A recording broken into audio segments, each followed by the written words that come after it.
Assalamualaikum dan salam sejahtera. Hai semua. Kita masih lagi di dalam topik yang sama, iaitu 2.2 pergerakan dan pertukaran gas dalam badan manusia. Dalam video pertama, kita telah mempelajari bagaimana gas oksigen dan gas karbon dioksida bergerak dari kawasan berkepekatan tinggi ke kawasan berkepekatan rendah. Dalam video ini, kita akan mendalami bagaimana oksigen masuk ke peparu dan diangkut ke seluruh badan. Apabila kita menarik nafas, udara sedutan yang mengandungi oksigen akan masuk ke alveolus. Apakah yang terjadi kepada oksigen? Di sinilah pertukaran gas berlaku. Di dalam alveolus, kepekatan oksigen adalah tinggi berbanding dalam kapilari darah. Maka, oksigen akan meresap masuk ke dalam kapilari darah melalui dinding alveolus yang nipis. Jika kita dapat lihat pada gambar rajah ini adalah struktur alveolus. Udara yang masuk ke dalam adalah udara oksigen. Oksigen di dalam alveolus adalah berkepekatan tinggi, jadi ia akan meresap masuk ke dalam kapilari darah yang berkepekatan rendah.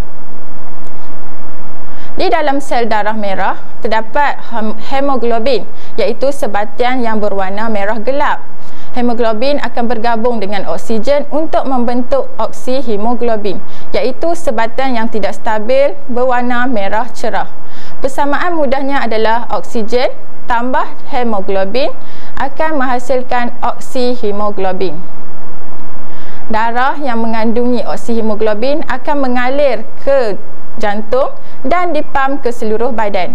Apabila darah sampai ke sel badan, oksihemoglobin akan terurai membebaskan oksigen yang diperlukan untuk respirasi sel. Uji minda. Soalan, di dalam sel-sel darah merah terdapat sebatian berwarna merah gelap yang dikenali sebagai A.